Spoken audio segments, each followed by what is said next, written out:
Les historiens estiment que dès le XIIIe siècle, la consommation de vin atteint 2 à 3 litres par jour et par personne. Mais il est toujours jeune et ne titre pas plus de 5 à 6 degrés.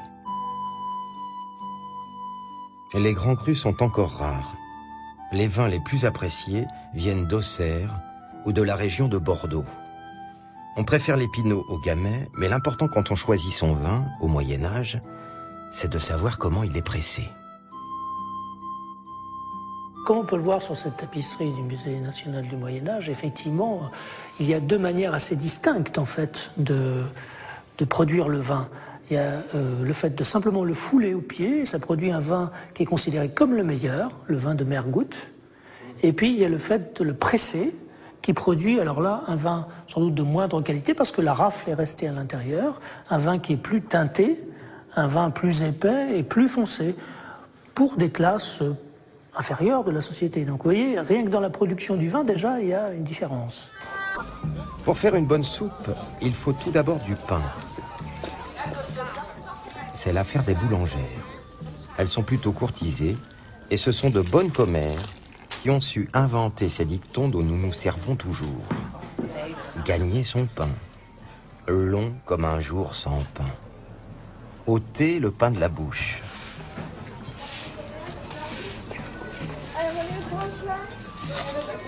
Les pâtes sont fabriquées à base de mélange de céréales. Le froment donne des pains les plus clairs, destinés aux nobles. Le peuple se contente de seigle ou d'avoine. Mais toutes ces céréales portent un seul nom, le blé.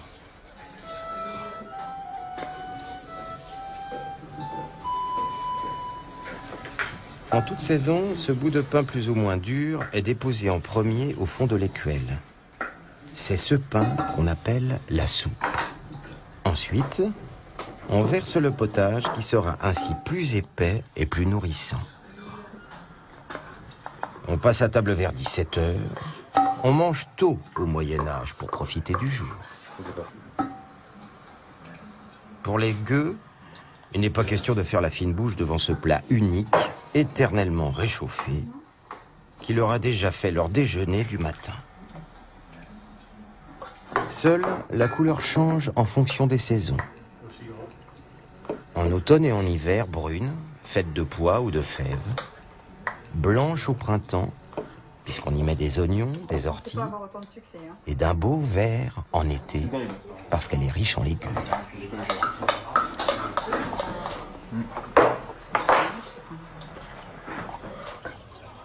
En soupe ou pour accompagner tout autre plat, le pain est l'aliment indispensable de la table médiévale, particulièrement quand il s'agit de déguster un bon morceau de viande.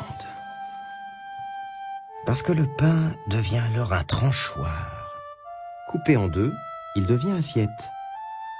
En général, elle finit en miettes, mais cela ne gêne personne. L'important, c'est de pouvoir se régaler de quelques cailles, si le calendrier le permet.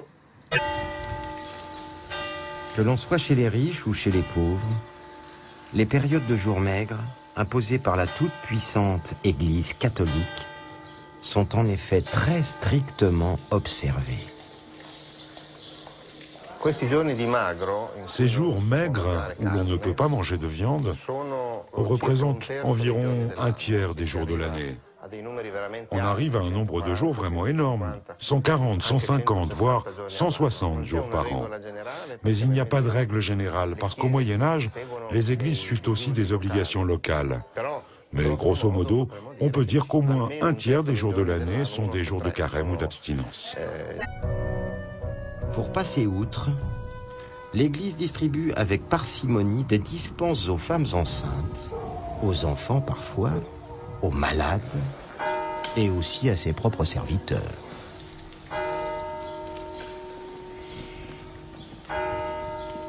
On admettait que les moines, lorsqu'ils étaient malades, passent à ce qu'on appelle l'infirmerie générale, où on leur servait de la viande à manger. Donc la viande faisait partie en quelque sorte de la thérapie. Et ce qu'on constate donc à la fin du Moyen-Âge, c'est que, au fond, tout le monde, tous les moines, passent à l'infirmerie générale, à tour de rôle, c'est le cas dans l'ordre bénédictin, pour pouvoir manger de la viande. Ce qui veut dire qu'effectivement, c'était la valeur, en quelque sorte, alimentaire de référence, vous voyez, puisque même dans le milieu où théoriquement elle n'était pas du tout autorisée, sauf aux malades, ben, on finissait par en manger régulièrement.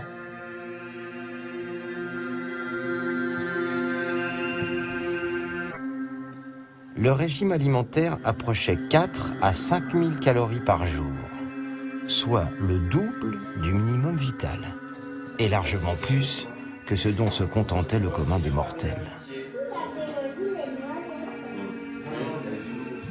Il faut dire qu'au Moyen-Âge, les monastères et les couvents sont de véritables fermes où la production dépasse de loin les besoins.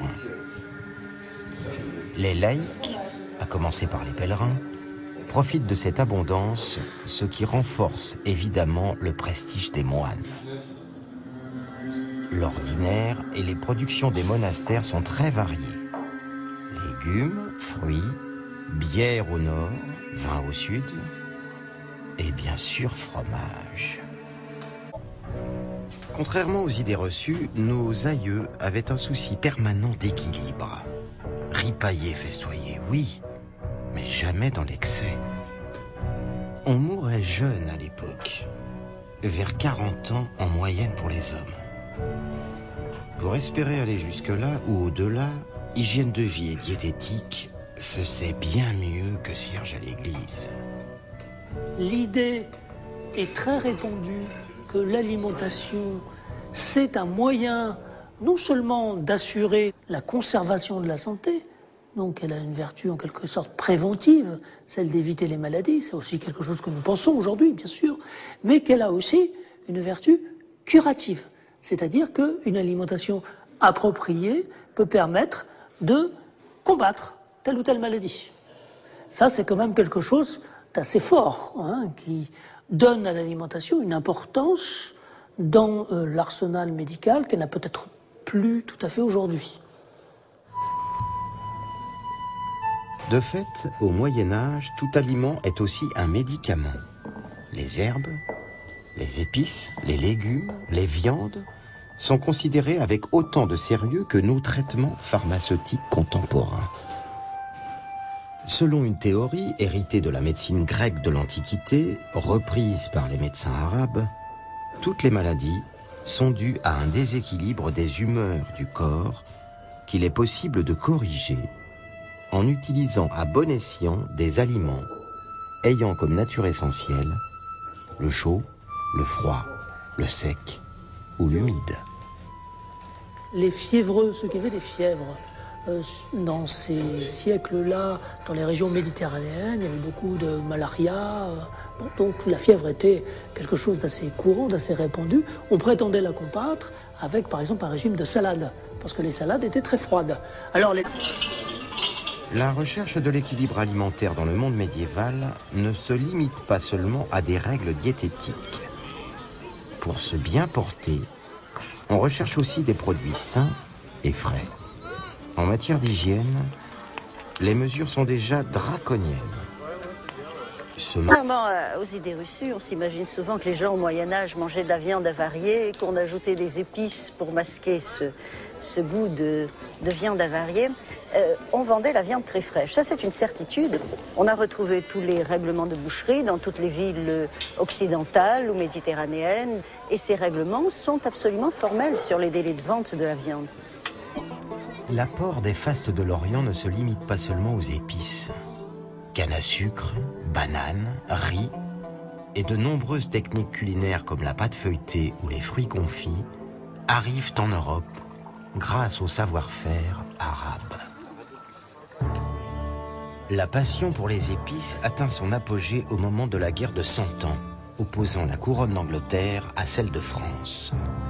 Les épices, qui passent alors à l'époque pour de véritables produits dopants, sont préparées avec le plus grand soin par des cantinières, des chevaliers français. Au XVe siècle, un nouveau personnage apparaît dans les grandes maisons. L'écuyer de cuisine, qui préfigure nos chefs contemporains. Il a droit à ses propres armoiries, mais son devoir est de séduire les palais de son suzerain et de ses convives. L'un de ses écuyers a laissé son nom à la postérité. C'est Guillaume Tirel, dit Taillevent. Premier écuyer de cuisine du roi Charles V, il a eu l'idée géniale pour l'époque de réunir dans un livre les meilleures recettes du XIIIe et du XIVe siècle. C'est la première fois, au fond, dans l'histoire, qu'il y a la conjonction entre un grand cuisinier et un livre de cuisine. Jusqu'à présent, c'était plutôt, notamment dans l'Antiquité, l'œuvre de gastronome, les livres de cuisine, pas l'œuvre de cuisinier. La nouveauté du Moyen-Âge, c'est que c'est l'œuvre de cuisinier. Et le premier best-seller culinaire en Europe occidentale, c'est celui de Taillevent, c'est Le Viandier, qui va être édité jusqu'au milieu du XVIIe siècle. Or, il a été écrit au tout début du XIVe siècle. Donc c'est quand même une belle longévité qu'on souhaiterait à beaucoup des productions des chefs actuels.